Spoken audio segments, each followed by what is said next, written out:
Welcome everyone. I'm so thrilled to see this wonderful crowd of Stephens students, alums, supporters, dignitaries, authors here. Thank you so much for being here. My name's Ken Lezebnik. I'm director of the Stephens College MFA in TV and Screenwriting. And you're catching us at the midway point of our August workshop. Our first year students have been here for a week. They are an amazing, amazing group. Let's give it up for the first year students there.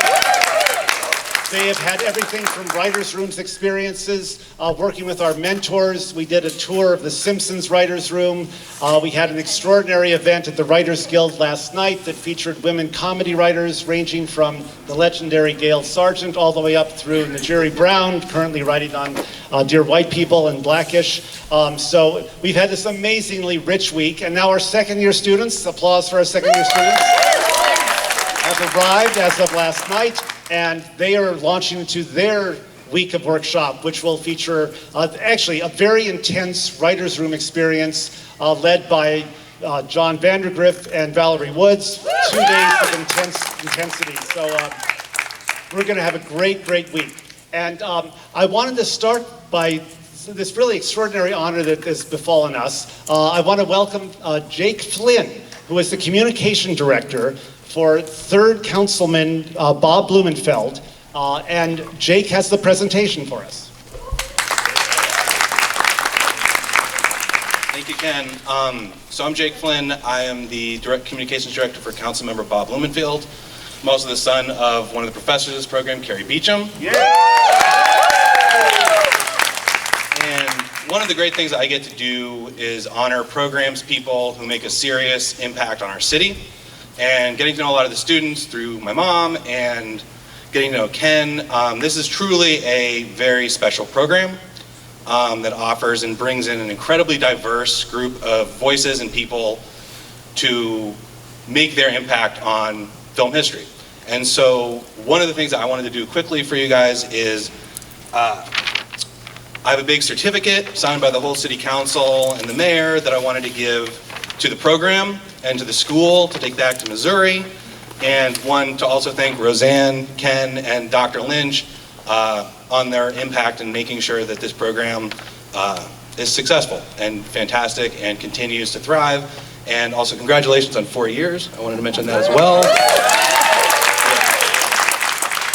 So it's my honor to give this resolution to Ken, Roseanne, and the Dean. Yes, Dean.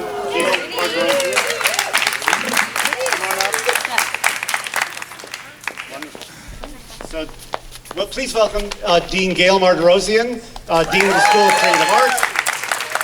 And this is our now photo op for Doug. Oh, here we go.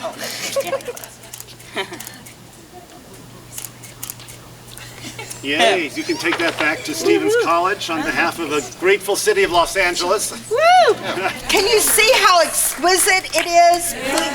It's gorgeous. Actually, you should tell them about the calligraphy. I don't know. Yeah, small things. So we have 2 on-staff calligraphers in the city that actually do a lot of this stuff by hand, and it goes back to at least 100 years. And so it's just kind of a cool little thing that we always like to do, and make sure to celebrate folks who deserve celebrating. Thank you. Our motto at Stephens College is Dream Up. And Roseanne and Ken have been doing that for 4 years and probably for many years to come. Thank you all for being here tonight.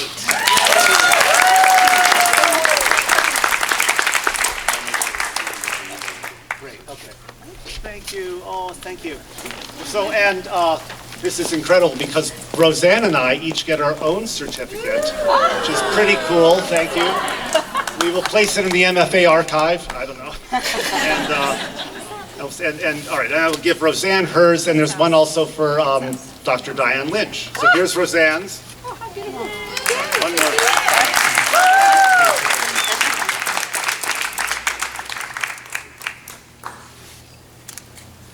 Okay, now I'm going to turn things over to an incredible writer, a great historian, and a great leader of this program. Please welcome Dr. Roseanne Welch. Hello.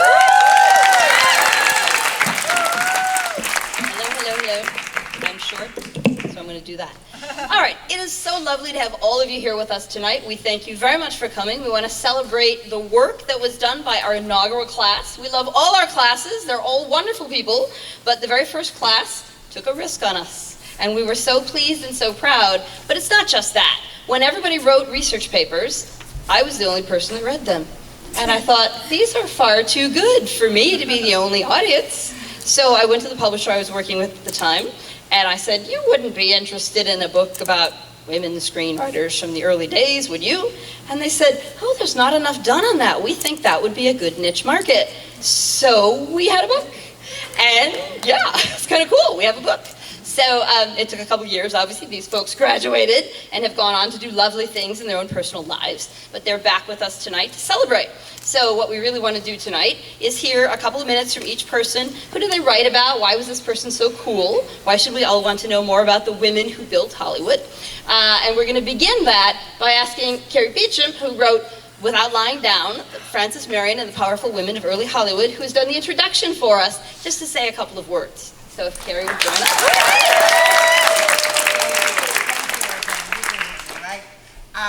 I'm laughing about the book, which I shouldn't really laugh about, because we should all be very proud of it.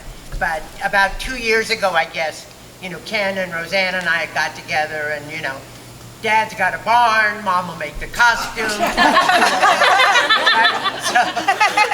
So it's so fun to have it all come together tonight.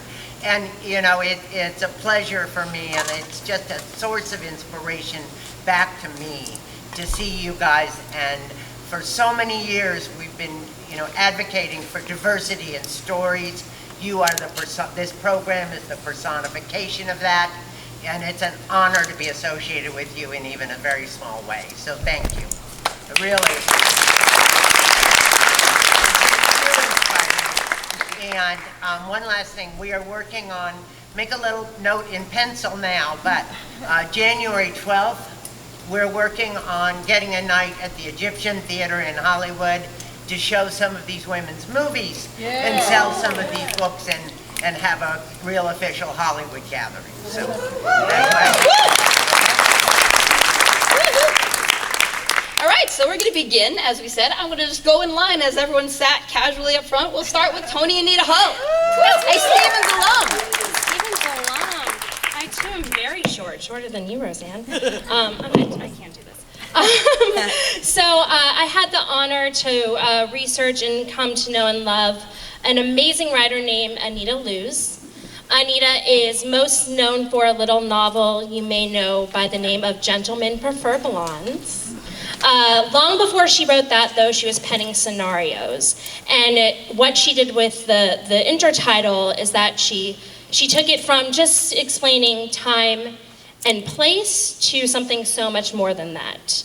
In 1917, Photoplay magazine dubbed her the soubrette of satire, saying that the most important service that Anita Loos rendered was the elevation of the subcaption, first to sanity and then to dignity and brilliance combined. Throughout the silent era and in the talkies, she was a master of satirizing sex and love, and she really created these rich, multifaceted, strong, kick-ass women. And you can find some of those women in her work, such as The Women, and a film by the name of Red-Headed Woman, starring the incomparable Jean Harlow. And she was really a humorist, and she wrote not only screenplays, but she was a playwright and wrote a lot of essays and amazing articles and play reviews. And she really paved the way for, I'm grateful to her. I'm a stand-up comedian and a comedy writer, and she paved the way for people like me and people who are far more well-known than myself, such as Carol Burnett and Tina Fey and Lucille Ball. And she's an incredible, incredible woman, and I feel really blessed to have contributed to this book in writing about her. I chose Anita Loos because my middle name is Anita, so a really superficial reason. And unlike some of my colleagues classmates, I don't work with any of you, I don't know why I said that. Some of my classmates, there's a plethora of information written about her. Cari has written a lovely book with Anita's niece, Marion Anita, called Anita Loos, Rediscovered. And I actually was in New York while I was writing the paper, and I had the honor of going to New York City Library where the Anita Loos papers live. So my research was really about narrowing it down to what I wanted to write about, unlike some of these ladies who you'll hear had to dig and dig. So thank you guys so much for being here. Yay! All right, and now we have Laura Kirk, who's a professor at Kansas University, and she'll tell you 2 essays she has in the book. Person. So I chose my first subject, Eve Ensel, during the Hunger Games because she was from Kansas. And I'm in Kansas, and so I thought, well, I can get literally to her small town and talk to the librarian. But I had my first choice was Tressie Souders. And Tressie Souders was the first African-American woman to write and direct film. And I dug for days. I went to her, she's also from Kansas, and I learned a lot of really interesting things, but I only came up with 2 pages. And I had to write a 14-page research paper. So that's when I switched to Eve. So I would still like to do that, and hopefully, since I have been promoted at the university, I will be able to apply for a grant and continue that work. I do want to keep building on that work. And I'd love to partner up with someone else in San Francisco. Okay, I'm just putting it out there. So Eve Ensel was known for adaptation. She was not in the index of any book that I could find. And so the first article I found was Fame for a Kansas Girl. And so what I loved about this is that I read more than one article and it kept referring to her as a girl. But then I found, well, she went and ran the British arm of Paramount, British Lasky, and I thought, that's interesting. You can be in charge, but you're still a girl. But that is the way it was, and sometimes still is. So I called my essay Smart Girl in Charge, because what I found out about her, she was so educated, and she had gone to New York, and she had studied theater, and so she was really good at story, and she did a lot of adaptation. And when she was in England, she trained a guy we kind of know about, Alfred Hitchcock. So I think if we know about Alfred, we should know about the person who was training him in the way of story and titles. My second subject was Bella Spivak, and she wrote with her husband Sam. They wrote Kiss Me Kate. They did a lot of, exactly. Yes, first Tony for a musical. But they were also correspondents. They were correspondents for Russia. And so a little known fact, or I actually was able to learn more about her. Her memoir was published after her death. It was called Streets. I would definitely encourage you to check it out. It was about moving to the Lower East Side as a child and surviving that. And so each chapter is a street that they lived on. But it was such a dark time, and so she wrote a lot of comedy because she wanted to, and we were talking about this in the panel last night, is taking that stuff that's so painful and turning it into humor. But I encourage you to read the book to learn more about these wonderful women, and I want to pass it on now. Thank you. All right, and now we have Amelia Phillips, who has written about a really brilliant woman from the early days, my favorite of all of them. So I hope you all saw me spill on myself earlier, which is why I don't trust my brain or my motor abilities. So I wrote stuff down. So Jeannie Macpherson is most known. She's most known for being Cecil B. DeMille's scenarist. She was his screenwriter, but she was so much more. But that's what people know her as, so that's what you have to introduce her as. She was an actress first before she was a writer. She was a director. She was a producer. She was a pilot. She was a suffragette. She held office in Burbank before Burbank was anything. She acted in more than 147 films. In 1913, she started working with Cecil B. DeMille because she walked into his office with such gumption, and he was like, okay, fine. But then in 1915, he decided, no, you're only with me now. So she started working with him. That's when you can assume they started having an affair. And she was making the most in 1928 of any writer at Famous Players Lasky. She was making a very respectable $1,000 a week in 1928. She wrote more than 50 films, including King of Kings and the original 10 Commandments, which Cecil B. DeMille then used the structure for that to do the 10 Commandments we all know. But she made Cecil B. DeMille, and I have no qualms saying that. She also, when she wasn't writing, she was researching. She had a hand in every single one of his major hits. At least half of his works are connected to her, and they were all hits.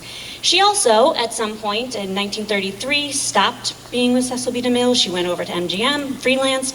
She wrote this film that buoyed MGM, basically saved the studio, and it was with Laurel and Hardy. So she also wrote comedies. However, the reason I chose her was because she had all these credits. It seemed easy. I live in LA, I can go to the Margaret Herrick Library, I can read her stuff. I didn't have an in. So as I was Googling her, yes, Google, she has 7, maybe 8 pseudonyms, all different spellings. None of the dates are the same in all of the articles that you find online. She may be 54 or 61 when she died, we don't know. And she even had male pseudonyms, so I couldn't figure it out. Her mom has 4 different names. I didn't know what was going on. At one point, I found an article from 1899 from the Jeweler's Circular where her mom was caught stealing the equivalent of $4.2 million worth of jewels. And I was like, this is the end. This is it. Jeannie was with her. She's reported in the article as being with her. And so essentially she grew up in this lifestyle where they had to keep up with the Joneses. And these themes are throughout her work. So she writes about strong women, this crazy work ethic. She put herself in, the mental hospital working so hard, which wasn't that actually uncommon back in the day. She wrote about greed and redemption, marriage and infidelity. She did not really believe in marriage. And women are often overpowered sexually in her scripts. And I was able to find all these themes by learning about her life. And the horribly sad thing is that in 1954, I believe, Cecil B. DeMille is on record saying that Jeannie really didn't write this stuff. He came up with the ideas, and he let her put her name on it. But if you know the person, you find their themes, it's there, her voice is consistent. And I think it's really important to keep these voices alive.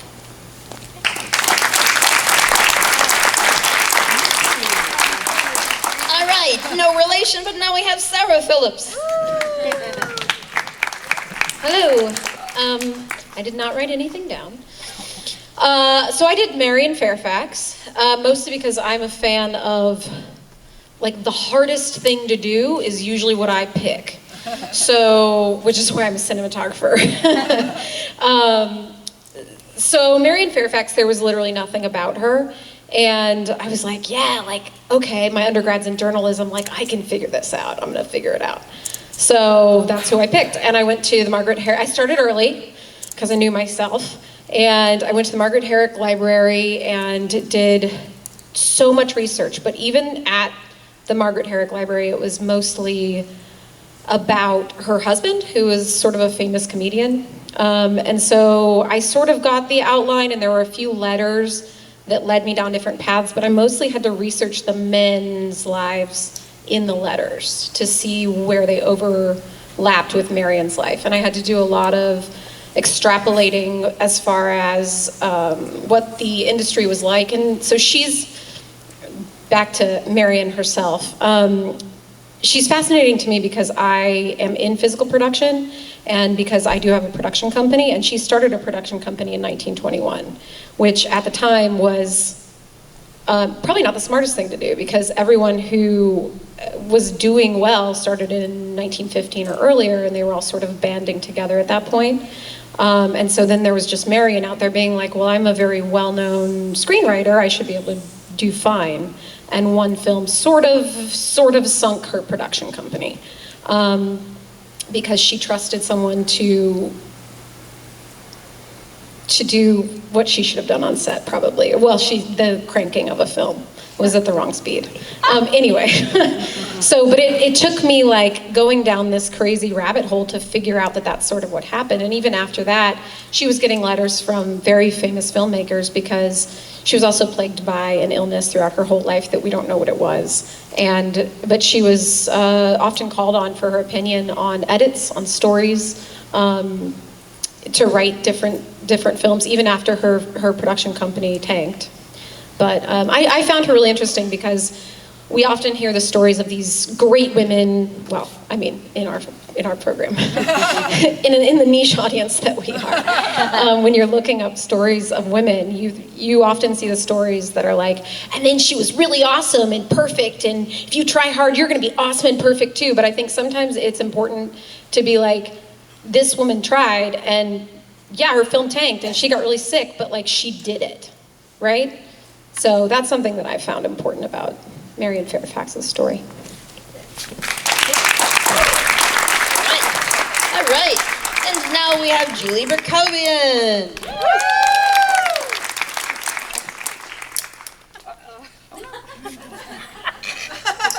Of all the people for this to happen to.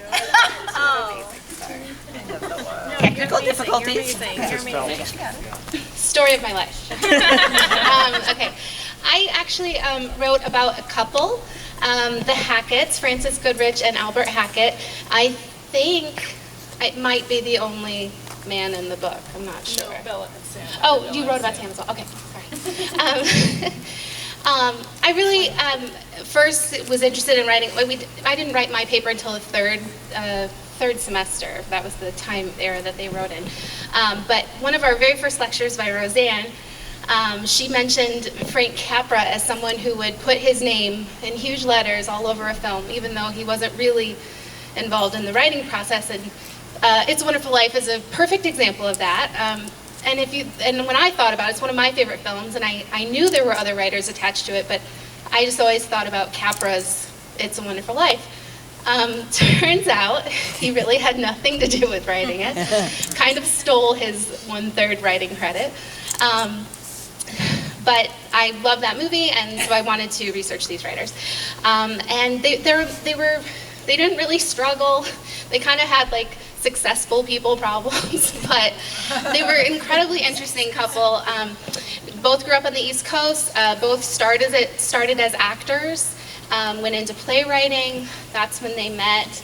Started writing together. They had this really amazing love story, but they also would just fight while they wrote. And there were stories when I was researching of them just kind of screaming at each other all day long until they lost their voices. But then once it was on the page, they couldn't remember whose idea was whose. They would always give credit to the other person.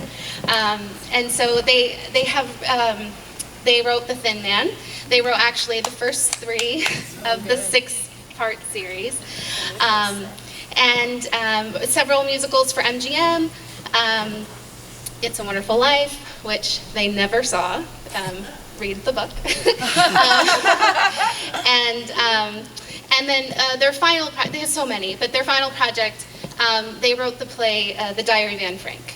And they wrote it several years after World War II, and it ended up winning every award, including the Pulitzer Prize. And then they wrote the film for it as well. So, yeah, I don't know. I love them, and I will talk too much about it. So. All right, and now we have Khanisha Foster. Woo! The doctor, Roseanne.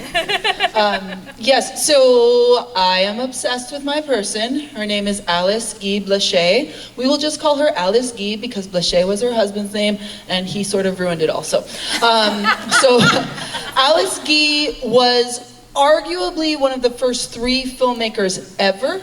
It's been proven that she wasn't the first to make a narrative film, but arguably one of the first 3. She was the first person of any gender to run a film company, so tell your friends it was a woman. She was the first person to make a movie with an all African American cast. It was a silent film. That's right, we were there then. I'm black if you didn't know. So she made that. She wanted that to be an interracial love story. She couldn't get the white actors to sign on, so she was like, I'm doing it anyway. She filmed it in her house.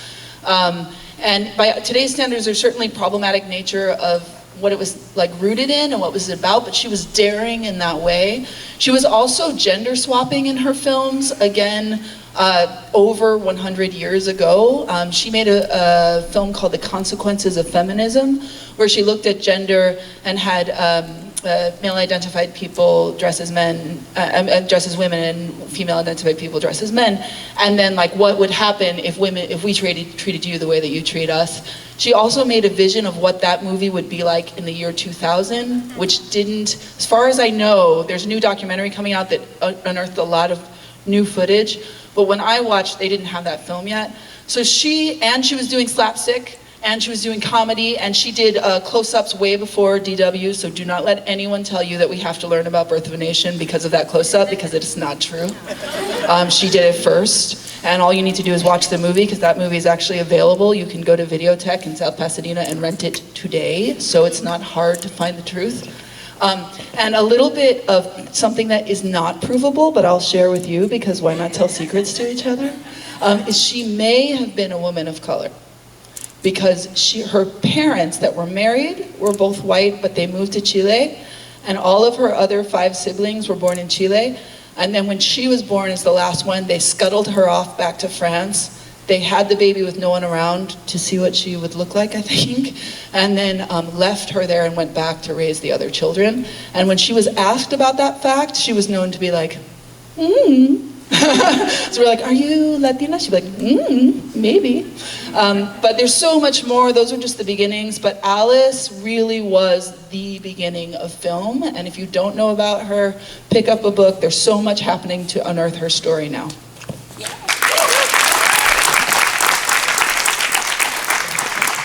All right, and before I introduce our last person, I'm just going to let you know that as soon as we're done, they're all going to take their chairs and move them over to that table with Cari, and anyone who's bought a book will be available for signing. So we'd love to have you step up and have all the contributors sign. So now we're going to talk about, well, I won't tell you who we're going to talk about. We're going to introduce Lauren Smith, who will tell you who we're going to talk about. Oh, go for it. I brought a full-on speech because that's how I rock and roll. I'm Lauren, and I researched June Mathis, page 95 in the book. June was the very first ever female film executive in her story. No, this wasn't just 5 years ago or 50 years ago. June commanded Hollywood in 1918. With over 100 writing, producing, you name it credits, her extensive list of accomplishments is what initially drew me to research this powerful woman. I had to know how June Mathis became the highest paid film executive at age 35. June's first experience as a storyteller and entertainer was as a child vaudeville performer. She was only 9. Her local paper deemed her the cleverest child elocutionist in the country. June was clever. Her cleverness grew with her into adulthood. But she didn't rely on her clever wit to land her a job in Hollywood. June valued education. She spent 2 years studying the craft of screenwriting because she didn't want to turn out what she considered half-baked scripts. Her determination and commitment to the art for artist's sake was a feeling I could relate to. Here I was, embarking on a 2-year master's program in screenwriting. As I typed away on my laptop at 2 a.m., nearly a century after her, I thought of June staying up late, studying and pursuing her dreams. June's stories were indeed fully baked. They were baked with ahead of her time statements. She teased the line of gender and sexuality in her films, men dressed in women's clothing. An Italian actor, Rudolph Valentino, was the leading man in several of her movies. She didn't anchor herself in any genre, but ventured off and mastered everything from horrors to comedy and action-packed epics, such as The Four Horsemen of the Apocalypse. Four Horsemen would be the highest-grossing film of 1921 and the 6th best-selling silent film ever. Its monetary gains matched its cultural revenue. The film popularized the tango, and it proved that a dark-skinned actor, Valentino, when given the opportunity, was more than capable of leading an American film. In Four Horsemen, Mathis deliberately inserted a scene of German soldiers dressed in drag, and she knew it would jolt audiences, but her response to the critics were, "You can't portray life if you obey the censors." June is most remembered for discovering Hollywood's first heartthrob, Rudolph Valentino. June and Rudy had a fascinating relationship. Was it a mentorship? Was it a love affair? Was it professional or mother-son-like? It was often the center of conversation or gossip.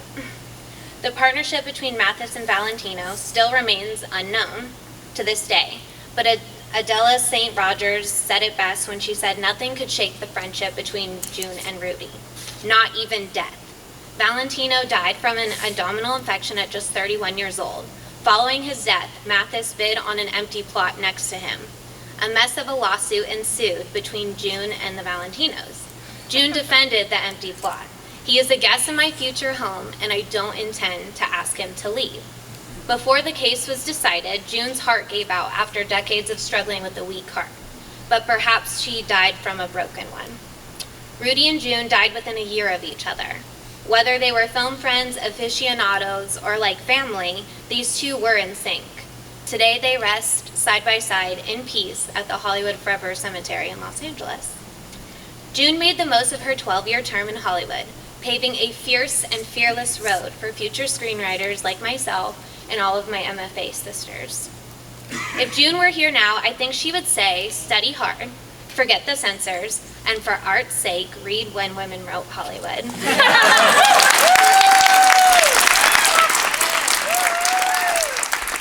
Well, there's not much more to say except thank you once again for coming out tonight. We wanted to go for half an hour, and you totally did it, because they're rocking. So thank you. Please enjoy visiting, and if you want to have your book signed, join the ladies at the table. Thank you so much.